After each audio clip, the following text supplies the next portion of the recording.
Back, my friends, to another rousing rendition of Choir Boys Outdoors, a roundtable rendition, if you will. We're going to talk a little bit today about what we look for in different knives. Now, you guys see me a lot running around the swamp and this kind of thing, so I'm going to kind of pull myself out of it, and we're going to get these gentlemen's opinion. Before we do that, there was a time in this country where 22 veterans a day took their own lives. Now, stats are everywhere. We know that. That's why here on our channel we focus on the number 0. Anything over 0 is simply unacceptable. And all that means is, vets, we love you. Man, you have a place here.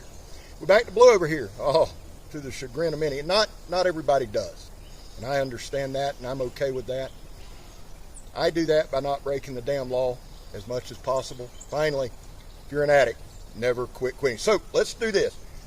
Mr. Bear, would you introduce yourself? I'm Bear Bronson. My YouTube channel is Bear's Old Ways. I'm Blackie Thomas. My channel is called Blackie Thomas on YouTube. I'm Chris Hall, and I'm just down here camping out with the guys. Chris, let me just say this. One, thank you for everything you've done. If you guys haven't got down to a gathering, you need to. You really, this is just an awesome setting. And guys are willing to help you bend over backwards. That being said, let's do it this way. Bear, tell me 2 things that you look for in a knife. Utility and durability. Which is more important? Probably the utility. Okay. As far as I'm concerned. Because if I can't make it work, it's of no value at all. Makes sense. And you don't want to struggle to make it work. Don't want to struggle to make it work. It needs to have work built into it. That makes sense. Blackie? When I'm looking for a knife, for an everyday carry knife, I'm looking for something compact and multitasking if possible. And to be honest, for that, I don't want anything kind of tactical because I don't want it to be offensive to other people. A lot of people whip out these tactical knives, and it's a great knife and it's great for that. But at the same time, it intimidates people. That's what the knife's job was to intimidate. But I'm not wanting to automatically be intimidating when I pull a knife out. So for the everyday carry, I go more on the conservative side of it, and I want multitasking. I usually carry something like a Swiss Army knife, multiple blade like that.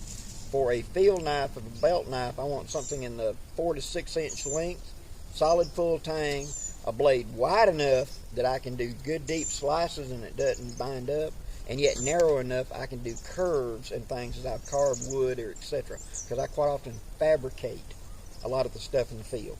Those are the 2 things I look for. Is it not too wide, not too long, and not too heavy to carry? You know, those are the things that I look for. Chris? I like the blades or the knives that I can grab a hold of. They fill up your hand, they're easy to maneuver, and they don't work your hand and give you hot spots. That's what I look for, and something I can sharpen and maintain in the field very easily. Now, guys, this may come off as a commercial for WC Knives, and if it does, it does, because I think everybody sitting here is firm believers in that. Yes. Blackie was a tester and is a tester. Bear has multiple, right? Yes. Chris has multiple. And what we're going to do is we're going to cover all of these knives. What I'm going to do, guys, is I'm going to get up. Chris has brought knives. What we're going to do is just discuss it, get your opinion on it, and move forward from there. And what I'm going to do is I'm going to stand up and show the knife, and that way we get a good look at it. Okay, sounds good.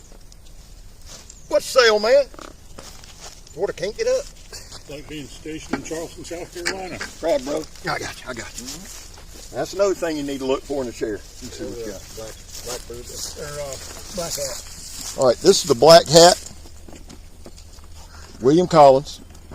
I'm going to try to give you the best look I can. Now, I'm going to let these gentlemen kind of discuss the finer points of it, but I do want to throw this out there as well. Randy, what's Randy's last name? Randy Smith. Randy Smith with Stitch Gear does some of the best sheaths that I've seen by far. This is the black hat, Blackie, and it's an AEB-L. So Blackie, tell us something about that. Okay. Matt Mercer was the one that kind of come up with this design and worked with William to do it. William has worked with us in the past. We've got an idea in our head, and I call him the Mad Knife Wizard because he's willing to listen to you, give creative feel, and willing to try. That's the important part. He doesn't want to just hand you off something that's a stock idea. He's willing to try something new.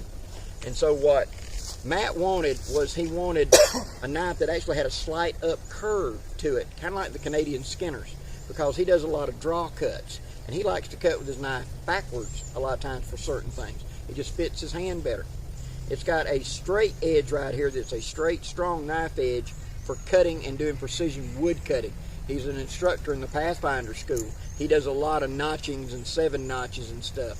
Then this front part of the blade is a swept blade, again for draw cuts, carving food up, processing meat and stuff. A good 90-degree spine, and with that slight curve upward, it means that when you put it down on a round and you're shaving for bark, it stays in good contact and you get a really good shaving to make shavings out of. Tag. This is actually the first chance I've had to look at Matt's knife, but I like it.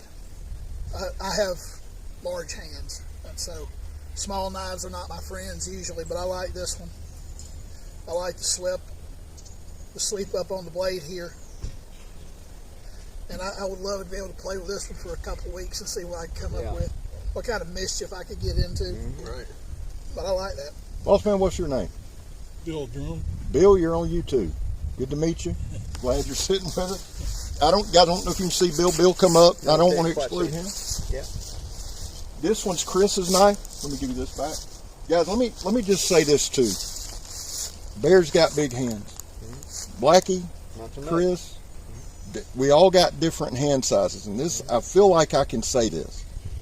Williams handles are some of the best in the game, and you cannot appreciate it unless you hold one. That's Very true. That's true. Very true. That's fair. I mean, because people look at it and I get comments, and I don't mind comments. Hey, it's the internet. But let me just tell you this: you got a bunch of old woodsmen right here who are vouching for this. And again, I'm not the QVC, but over these past few months, and thank you to Blackie for letting me check out the Sainer Scout and the WCSK, and I'm a solid believer. What you got next, Chris? The Mini. You got now. This, I'll tell y'all, I love this knife. I can pull it out. And again, stitch gear. Now, does Randy do most of your sheaths, Chris? All of them. All of them stitch gears. Okay. Stitch gear, that dude's the man. Now, I realize these aren't the best views. I'm going to try to get some pics and put on Instagram. But here's the thing. Here's why I love this blade. Again, AEB-L. Look at the handle. Where my hands are different, I've got a big maul, but my fingers are medium at best. But this fills the hand. So, again, I'm going to pass this off to Blackie, and we'll do the same. What this knife was designed to do would be a craft knife and an all-around knife. Now, having just showed Matt's knife, when I was at the Pathfinder gathering this last time, Matt was wearing his Mini, and he said, to be honest, I hadn't pulled my knife all weekend. I've been using the Mini. He loves the Mini. But in Europe, they're called Sloyd knives, and it's for woodcrafting, carving, detail work, stuff like that. But like he's pointing out, the grip ergonomic fills the hand. When you're using a knife for real, a big problem is it rubs blisters, it fatigues your hand, and you get to where it's just no fun to use this thing. Especially when doing it for work, where I got to not just carve one thing. I'm going to be doing something for hours with this knife. Williams handles fit your hand better than any knife handle I've ever seen. It doesn't rub the blisters, and the guys that's got the bigger hands, you're going to love William Collins' handles. My hand is kind of long and not as necessarily as wide, but it fits perfect on mine. And guys with big hands like Bear and them, it's, it looks like it's half size when you hand it to Bear compared to me. It does not fill up the whole palm of my hand, but when I grip down on it, it's right there. It locks into your hand. It becomes part of you. It forms to your hand. Mm-hmm. And control. That's the whole thing about it, is control. Yeah, that would be good. Up close. Up close handwork. Mm-hmm. Whenever I picked up one at Pathfinder, I bought it that day, because even though I've got other great knives and I do so much, that knife is just, in my mind, it's got so many uses. It's the right tool for the job. There's something about, there's certain knives, and y'all heard me say it, and I think we've all said it, there's certain knives that the only thing you can say is there's just something about this knife. Mm-hmm. And just like Bear said earlier, you don't want to struggle to make the knife work. You're not struggling to make that knife work. I don't believe. I think you could. And is that a knife you could make work? easily. Because Bear is not one of them like Little John things. Bear's a big dude. Just so y'all don't, I mean, seriously. Bear's a big man, and that goes. But I got a lot of guys with double X hands that watch the channel. That's why this is good. Well, from right here to right there is 10.5 inches. Yeah. Yeah. That's extra large. Yeah. So if it fits your hands, I'm confident to say it'll fit 99.999%. I can work it like that, or I can work it like this. Well, see that 4-finger grip? That's something that a lot of people put a lot of stock in. Now, as your skill set goes up, you don't necessarily, but there's a nice feeling to know that all 4 is going to wrap, and you're going to work. And even that, it's not just that. A lot of people look at it and say, well, it's just a Coke bottle handle. He actually tapers it slightly different. So if I told you to close your eyes and hold the knife, you can roll the knife around in your hand and know where the edge is. Yeah. You ain't got to have finger grooves. Yeah. You can tell where the edge is by how it fits in your hand, because it's not fitting when I'm holding it backwards, but I can tell it's backwards. And that's a big thing when you're doing something where you can't see your hand. I got to reach up in here and cut this. Right. For whatever reason, I can't see my hand. It's a big thing to be able to control that blade and know exactly where that edge is. That's exactly right. So, yeah. And that's something that I deal with daily, opening 4,000-pound sandbags. Oh, yeah. And I'm running. That's what I was saying. It's almost like running your hand in a cow's ass. Yeah. You're in the dark, but you don't want a knife to struggle with. You don't. What we got next, bro? Now, we're also on a navigational course, so if a helicopter flies over, we're going to let it go by. Here comes one.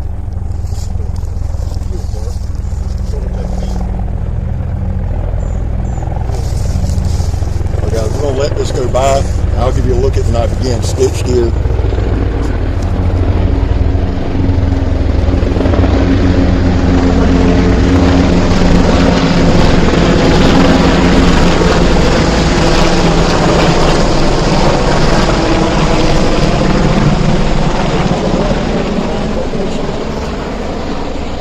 Now, appreciate y'all bearing with us. Talk amongst yourself. This is the field lore, again, a WC knife. And Chris, what got you in? What got you into William Collins knives? Blackie. Okay, so watching Blackie's videos, watching the coming to the gathering. Matt, Blackie, there's a couple other people that I've watched just to see what it was all about, and then I started watching William. And there's a lot of videos explaining why he does that. Yeah. And that's why I went for it. And again, guys, and I'll put a link to Williams' channel. I'm going to put a link to Bear's, to Blackie's, to Williams in there so you can check these out. So again, now I wanted to show y'all up here, you've got a couple different looks, not necessarily different grinds. The one thing that I like is that it's a continuous. You're going to have some different angles. But remember, our channels function, right? So I'm going to pass this off, and we're going to do the same format. Okay. A big thing about this knife is they've got the finger cutouts on the side. That's for a pinch grip, like that. Now that is tailor-made for kitchen and any kind of processing, vegetables, meat, whatever. Where this is the grip you're using. Your hands are wrapping around it, but this is what's doing it to do the cutting and slicing and etc. This Scandi hook right in here is exactly that. It's a hook. When you're doing woodwork, everything you pull off a tree is round.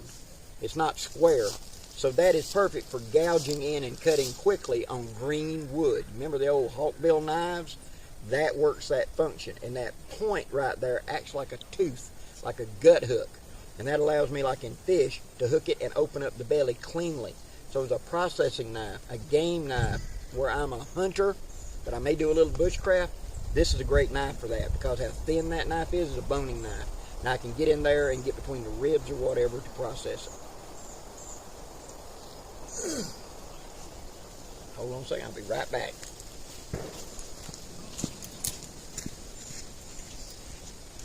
Bear, what you thinking? Well, I just was listening to what he said. This is the first time I've seen this one. So that is a prototype, the prototype B. Okay, so this is a prototype, Not guys. Final. Okay. I like it. I mean, I would love to be able to play with it too, just to see what I can come up with. I do a lot of cooking, and I do some game processing too, as I'm able to get into the woods. But yeah, I would love to play with this one for a couple of months and see what I can come up with. You asked Chris. Yeah. You asked Chris about how he got into WC knives. Well, one of the advantages I have is growing up with him. Right. So when he's doing a lot of the testing on prototypes, I'm looking over his shoulder watching. Because that, to me, that's the best way to learn is watch. Yeah. And I watched him. I watched you do the WCSK and The Saner Scout, Saner and Scout, we did yeah. the very first of the field and the two others. Blackbird. And the Blackbird. Yeah, I was not in on the field testing, but I was an observer for the field testing. So I mean, I've seen what they can do in a situation, in any given situation. And then that's how you bought in Yeah. Oh yeah, by watching them. quickly. Yeah. Because when I saw when he and William settled on the WCSK, I was in there like that. Yeah. And mine is number 75. Okay. So I was that slow getting in. Well, and that the other side is this. Blackie was good enough, and I've got a couple videos on that WCSK. Watch Blackie's video. Do you have one up on it, Bear? Not yet, but he's Not going yet. to be He's doing going to. videos Now, on y'all that. listen. Bear's going to come along and put some in, and these guys are going to give you different perspectives. I'm going to give you that industrial look. That's what we do. You're going to get some Master Wood stuff out of these guys, and let me put this here while we're waiting on the next knife. Dan Lutz. We got to mention Dan. Dan was a great friend to these guys. I didn't have the fortune to know him, but Dan was also in on a lot of the testing as well. A lot of his testing. And Dan's a big man. 6'8", 400 pounds. He had a hand that could wrap around mine and touch it, just completely enclose my hand. And I feel like it's appropriate here to put that in, but it goes to show again a different hand size, a mountain of a hand size, and I know that matters to a lot of folks. Now, what we got now, Chris? This was one that he put on his sale. Okay. And it's his personal carver. Okay. So this was William's personal carver that he put on sale. The thing that sticks out to me about, again, is the handle. But this one's lighter than the rest, and I'm going to turn this one over again to Blackie. There's just something about them. There's something old school about this knife. Yeah. You can tell. This is basically a classic European, what was called a Sloyd knife. You see it in a lot of European stuff, and he was experimenting with the design. And that was the big thing about William. Like I said, William's not afraid to experiment. And so he would see a design like out of Russia. I remember one that was a concave blade that had to be left or right-handed. But man, it was a slicing demon the way it would cut. But you only could cut right-handed. If you tried to use it left-handed, it didn't work. He experimented with that and played with it. I'm sure that's what he was doing with this, was a Sloyd knife, a carving knife from Asia, to see how he could do with it. It fills the hand and it tapers, and there's that perfect little finger notch right there to fit. So you, like, again, you know exactly where the tip is, and you're going to do most of your carving with that very tip. This is going to be precision work right here. But now at the same time, for you guys that think like his channel of tactical, don't underestimate a small, properly designed blade, because it only takes a tiny amount to penetrate to anything. That's right.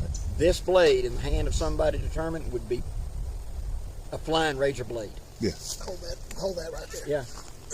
Case in point, this is just your Joe average knife that I picked up at my local pharmacy. That is a very tactical blade if you know how to use it. Mm-hmm. If you know how to employ it in that circumstance, that's a very tactical knife. But I have skinned deer with this knife. I've caped them. This got a little right here on the back. It's got a seatbelt cutter. It works magnificently to flesh out a deer hide. Put it in there, pull it down, you're done. Quick and easy. It doesn't have to be the big blade. Yeah, it does not have to be the Rambo knife. And a lot of times you'll see guys that have got a lot of experience. I mean, you look how big Dan was. But Dan was also a master trapper. Yeah. And his knife was smaller than that he did all of his skinning with. And he was a precision surgeon with that thing. You know, and so skill, and this isn't a big heavy knife, it's not an awkward knife, but if you develop the skill, that's a skill knife right there. It has to be maneuverable. Yeah. Guys, it goes back. I've showed y'all a million times. That right there would wreck Sasquatch's day. Yeah. That's all it takes. And we talk about that. We discuss that a lot. Because and we're going to pull away from this, but we've said it a million times. This isn't the movies. There's no long range stuff. Fights are wicked, they're quick, and they're intense. But something like that, if you know what you're doing, you don't have to have. Move forward. Move forward. Thank you. There you go. Thank you. That right there, that old man grip, and that's exactly. And I've seen it employed. 20 years of working in bars. I've seen a bunch of dudes employ that, and a lot of dudes go to the hospital. So that's a very, very valid point. And that's just it. Do I pull out a big flashy knife that everybody goes, oh, he's got a knife? Or do I palm something small, trying to reason with this dude until it goes where it ain't? And then he don't know what I got on my finger. And like you said, finger straight, and it's in my hand, and I'm pointing a finger at the floor, and he's up here, if I have to use this, you've already got cut for you know I hit you. You know. You don't, that's something that gets lost, and these guys have a series called The Old Ways. If you haven't checked it out, you need to. And that's a topic we don't like talking about because you don't, but that is something right there, self-defense, self-protection. The other thing that does is this. With a big knife, everybody knows you got a big knife. So when you exit the scene, everybody's seen you with that big knife. That knife right there, you can do some damage, and you can move on, and nobody, ain't so that guy was slapping him. Yeah. And I've seen that. Yeah. This is GB2. Okay. People So 10 this feet is away not- didn't see you pull anything. They didn't know you had anything. All right, guys, we're moving out of the WC knives. Now, Chris was good enough to donate some knives or lend some knives for this video. Tell me again who this is. Gray-bearded green beret. This is Graybeard Green Beret, Josh. Josh Inyards, yeah. Josh Inyards. Ket Heart style. This is, and here's the thing that kind of stinks, Blackie, because you get stuck with labels in this game. I am a traditional, I love the Ket Heart. I love the Nesmic. I love that style. And to me, that is a perfect blade. I'm going to hand this off, and we're going to let the experts talk about it. But I'm a big fan of Josh's as well. Now, you'll also see this kind of design knife called a Puko out of Europe. But what it's got is the handle is tapered front to back and tapered this way. And it's kind of a little different to our thinking, where we think like baseball bat, you're supposed to be big on the back and not on the front. This is tapered to the front for pushing in, so it's getting tighter going forward, not coming back out. It's a type of Scandinavian knife, but what he's using it for is a good solid spine, a nice wide, easy to sharpen blade. Oh, you got something popped up. Make sure you not got time problems. No, we're good. We're good. All right, we're good. And it's got an exposed pommel. Now, a lot of guys don't like, but I do. I like an exposed tang on the bottom. I don't like to pound a knife because I'm going to beat up my grips and I may chip off the grip. But I want something there as a stop. In case I do bump something or whatever, I like that. In an emergency, for us bushcraft guys, I can hook a fire steel right there and make fire with it. But in working with a knife, using a knife, you're doing stuff, you're going to bump things. We're thinking about the sharp edge. You got to put your hand down, and all of them impacts, if you've got a material, a lot of times curly maple and stuff like that will split. And again, back to the tactical. If we're ruffling it up, I want something I can pommel hit with. It's not going to bust the grip when I do it. So that's me. It's a good knife. That'll wake you up. In a hurry. That's an attention getter. Definitely. Now, if we wanted to go to a bushcraft type survival, it will also be good for crushing almonds, nuts, walnuts. Exactly. Sure. Okay. Yeah, that's good for Popping that. open shellfish. But just the feel of this for dressing game. Yeah. This is right there in the top, in the top one or two. Yeah. Taking I like apart a it. chest cavity. Yeah. Being able to bear down and take that back there and hit and get the ribs to break loose. Because I don't have nothing to saw them off with, but I can break the ribs loose where I can disjoint them. But I mean, if it's good, if you're going to cut this way, Cup up. feels good. If you're going to cut this way, And yet it's still small enough. It's easy to control, easy to conceal. and if you're breaking down like skinning a deer, if you're dressing out a deer and you've got the deer hung up, and you come down or come up or however you want to do it, you pull your hide off. You still got to break it into pommels, those big quarter sections. Right. And this blade feels like it would get right up into that joint and release the joint. Yeah. And again, with that tapered to the front handle, You're you're not having to soft. push in. That's what, because it doesn't have a cross guard. Yeah. Because you're trying to pierce deeply into meat to read up there, and like you said, you can't see. I've got to put that blade way up in here to disjoin it, so my hands are not going to slide up easy onto the edge, and it's not going to block me from going deep. But that's where that handle, that's the benefit of the handle flaring to the Tearing, top. and the handle's kind of tapered at the top, so it can push up in the hole you just cut. Gotcha. It's for wet type work. Right? Do you know what kind of steel that is, Chris? No, I do not. All right, I'm going to assume, and that's always dangerous, I'm going to say it's a carbon. It's definitely a carbon. Yeah, because it's got all the. Yeah, The hammer mark. He Yeah. specify that. He has a good review on his channel. Okay. Josh, the gray bearded Green Beret, check out his review. Now, for those of you who are with the channel, you know we do a lot of demonstrations and things like that. What I wanted to bring this time is knowledge in a round table setting, and that's why we're doing it in this format. We'll get some of these knives and we'll do some reviews on them as we go. Okay. What do we got next? We're going to try to move through these next couple. This one's Corporal's Corner. Oh, Sean Kelly's Corporal's Corner. Cool. Sean Kelly's knife, Corporal's Corner, and again Randy Smith with stitched gear. Again, I can't say this enough. I like the whole look, the whole package. And the thing is this: on a lot of these sheaths are well done. They're heavier than the damn knife, but that's good for your belt. It speaks a lot to me about the quality. Now let me say it one second before you go on. Let me Yes, show sir. something about the sheath. Yes, sir. Okay, this is a 6-way sheath. What that means is you got the belt loop. I'll carry it normal. This can unbuckle, and this comes up high to become a dangler to hang down like a old gunfighter type. In the winter when you're wearing big, huge clothes and you can't reach a belt because you're wearing all this, you put it on a dangler, which this would come up here and hang it down deep. You can also, these two loops right here allow you to put it across the lower of the back for this kind of pull. Either way, edge up, edge down. You can also take it and run the belt through here to put it diagonal on a side carry like that. You can also take it and add 2 baldricks and sling it under your arm right now with a strap hanging it right there. There's 6 to 8 ways to carry that knife, and these 2 belt loops right here can be utilized in other ways to carry it. That's the reason it's a 6-way sheath. Multiple ways to do it. But for you tactical guys, being able to carry it under a knife under your shirt like that. And Randy makes these sheaths for anything. Yeah. So if you've got a favorite knife that's a custom or a maker or something you've made, but you like that design, Randy can make a sheath like that to fit your knife. Here you go, sir. Oh, you want me to take it? Now, let me just say this: the names that you're hearing here, I fully support. Small business, get behind them, check them out. It's quality stuff. Okay, show up the knife. You didn't show the knife. I'm sorry. Now this one's Sean Kelly, Corporal's Corner. Now I'm a big fan. Again, we're going to have a carbon steel there. I'm not sure about the handles, but it's full tang. It fills the hand. That's something that I think we've talked about throughout the video.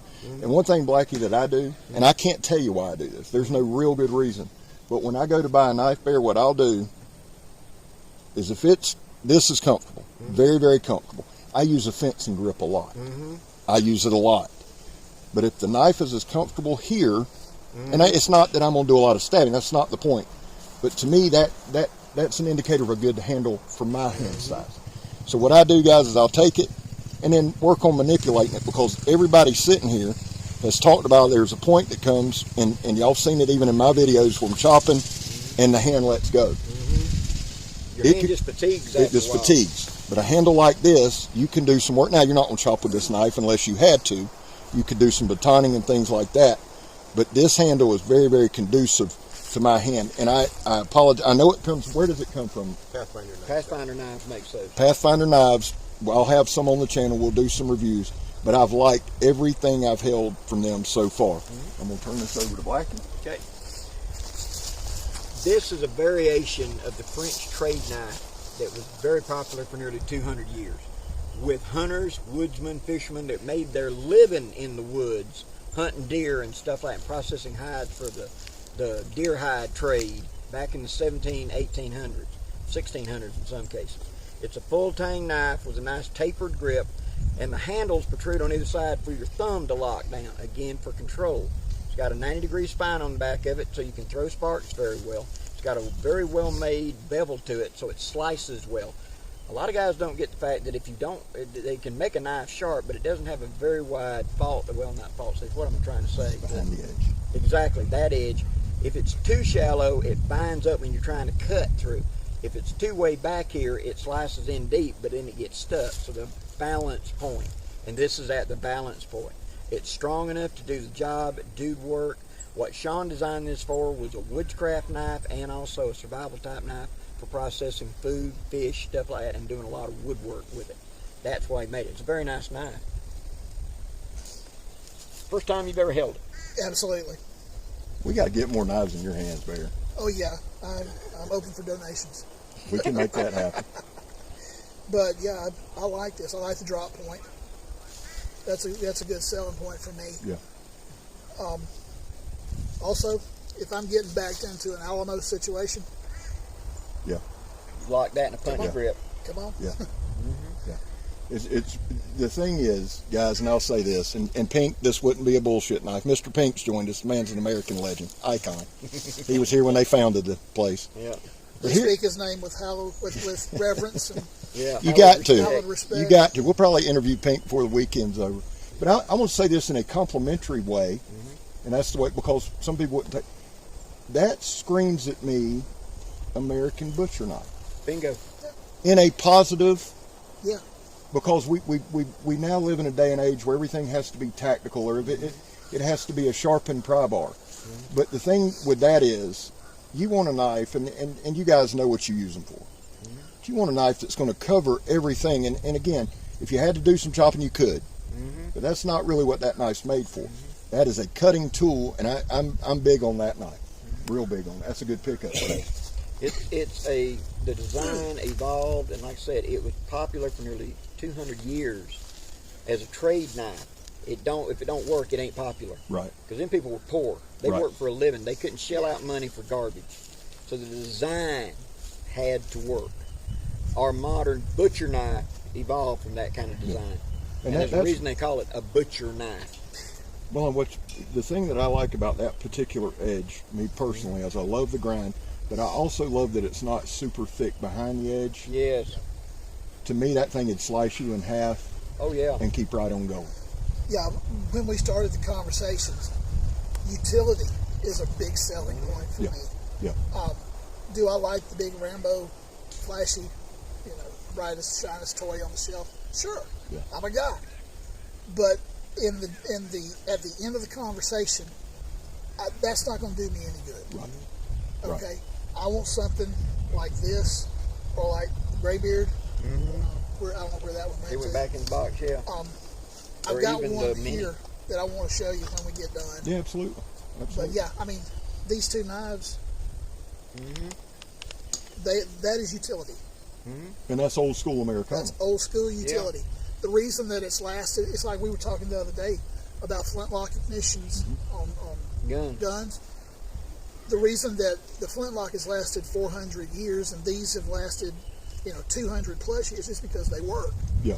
Yeah. You're not reinventing the wheel. Right. It's not flashy or nothing. And It's just plain Jane Brown wrapper utility knives, and How- they are excellent. how many knife fights are you probably going to be in your life? Well, no. How many times you going to have to eat? Yeah. Yeah.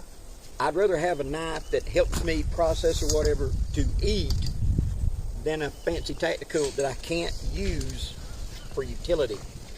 Then it becomes a specialized tool. Man, this is a fight knife I want in my hand if we're having a bar fight. I understand. Let me just show you this one right now. But in the same breath, it would not be the knife I'd want to try to, if you dumped me off in the middle of nowhere and I had to survive with, it wouldn't be the knife I'd want.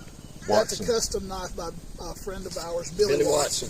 And this is by Billy Watson. And what I'm going to do is it's playing shadows, but I'm going to lighten it up. Go ahead. One thing I wanted to show y'all, because I love this work here on the spine. I love that work, and I love a custom. And one thing I say a lot, Bear, is the more a knife looks like a knife, Yes. the more I like the knife. Yeah. And Well, that one, I bought that one from Billy about 40 years ago. And And here's so, the thing. carbon Show steel. it to them again. Let them see the handling material.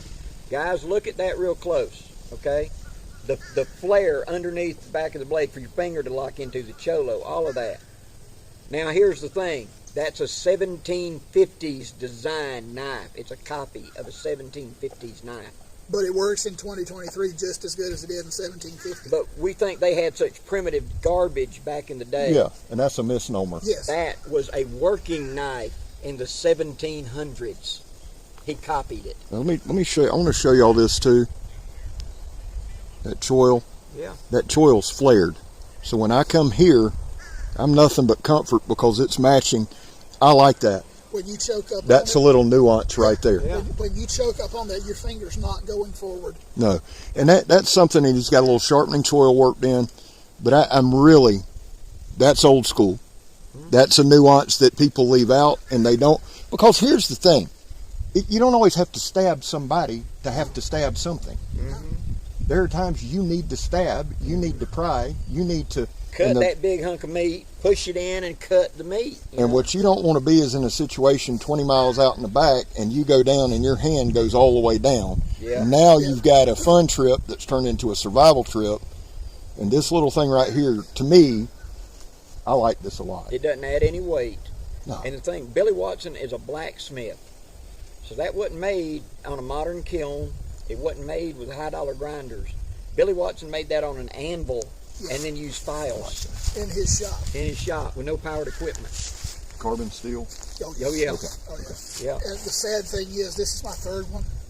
I lost one on the riverbank, Really? squirrel hunting. Wow. It fell out of my sheath. I got home with the sheath, but not the knife.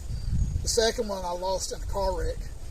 I had put it in my water jug, and of course the jug was empty. Right. But I dropped it in there just to carry it home, and I had a wreck. And my water jug with the knife in it stayed in the back of the truck as I went off in the Oh, ambulance. wow. Never saw it again. Somebody commandeered that one. Yeah. But yeah, this is, I mentioned this in the video about the spring turkey hunt, the spring scout. Yep. This is the knife. Okay. That's the one. Okay. Okay. I love that knife. I'm telling you right now. And that's here's the thing, guys. These guys are sold on that I'm in tactical. We love him anyway. We love him. We love him anyway. This is what I hear when I come here, Mr. Pinkerton saying I got bullshit knives. Love you, Pink. He's a good looking man. Yeah. Now, listen, but this is why I like coming here, because the knife community doesn't just include big knives. And this is the exact format that I wanted to do this with. What we got? Coal Cracker, Bushcraft, Dan Womack. Okay. And Womack, yeah. Coal Cracker, Bushcraft, Dan Womack. Womack. Mr. Dan, I did not mean. Here's what I'm going to tell you that sticks out to me before I pass it off. The handle. That completely fills my hand. I'll tell you what I've started doing, Blackie. One thing that I've started integrating in is the inner grip. And what I mean by the inner grip is I'll give a measurement from here to here. Now, Bear, what's your hand across? Say that again. Well, from the end of the pinky to the end of the thumb is 10.5 inches. Okay. So it's probably going to be from there to there about 7. So that's where this comes in, and that's where a lot of folks, to me, because they'll make a 7-inch handle, but no inner grip. You've got to have something that you can grab onto. So what I'm going to do on this one is I'm going to hand this to Bear first because he's got the bigger hands, and then we'll go to Blackie. Okay.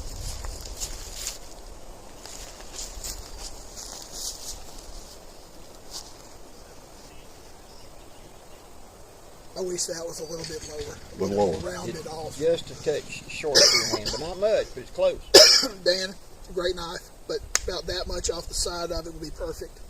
Now you're talking about at the bottom. Yeah, The bottom. right down here at the palm. Okay. It crowds his pinky Yeah. just a little. You see how I've got my pinky tucked under Well, here? that's why I wanted to hand it to you Yeah. first to show the hand side. Right. But, if I do this, I'm balanced on the point, and that doesn't help either. Right. But with these other knives, this is not as pronounced, and my hand just sort of slides in there on top of it. But as far as the blade goes, absolutely no complaints. It's Not a at rock all. solid drop point. I mean, It's a that classic is work style. knife, classic design. There's a reason it works. Just do you remember is that stainless or carbon? I believe that one is carbon. but, Okay. And guys, I'm just trying to, I don't want to say anything wrong, so if this is one of your knives, put the steel in, please, because that does matter across the board to certain folks. To us in this crowd, we know what we like, but at the same time, I want to make sure we get the proper info. The thing that I do like about the handles is I like the liners. I like what he's done with that liner as far as a visual. A contrast. Yeah, Makes it it's a neat. nice contrast. Now, I'm curious. This looks like feathers. yeah, Look at it. yeah. This, you can pop the slab off the side and build a fire. I don't think it is, but whatever it is, it's a light wood. It's a pretty wood. Well, It looks like hearth right there, and I'm with you. If I was going to just guess, it's some sort of burl. But when he first opened it up, I thought it had a fat wood handle on it because we're used to fat wood. Well, here's what's funny. Chris and I were talking earlier. Remember that about the fat wood? Mm-hmm. Putting a ferrocenium rod with a fat wood handle, something big and chunky that if you needed to slice off. Do you have one? It's on. I've got it. It's up yonder. That's, to me, that's a fascinating concept because now you have an all-in-one. There's the creator of that concept. Oh, no, I am not. I was the recipient, but not the creator. But I like his knife. Like I said, classic design. It's a wider, more hand-filling knife. But now, difference between mine and Bear's hand, my 4 fingers fit into that guard.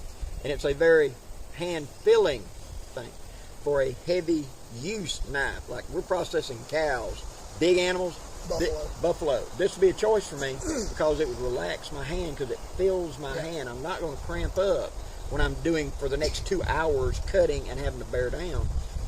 Plus, it's got a good swell there, so I'm not going to slide up on that edge easily.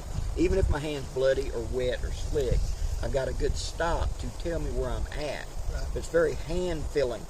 And my hand being long, like I said, as opposed to wide like yours, it fits, but I wrap around good on it. And it'd be easily controllable. So even in odd angles, because I'm having to do whatever, it would fit at any angle. That's one of the things I like the old round barrel Mora knife. Yep. For a craft knife, because whatever angle you're holding, it feels good in the hand. So this has got a good dimension to it. It'd be a good working heavy knife. Now, it would be a little thick for me for an everyday knife. That's just my hand. Guys, don't be scared to modify a knife a little bit. If you've got a knife that's got a handle a little bit too big and it's something you could sand down a little bit, don't be afraid. Don't be afraid to contact your manufacturer and say, can you make this a little smaller? Make the knife fit you, because once it does, it becomes a dream, whatever the design is. If I love this design, but the handle's too thin, my hand cramps. If this design, like he was talking, that point's too much for his pinky, it's going to rub a blister. You're not going to use the knife because every time you use it, it hurts your hand.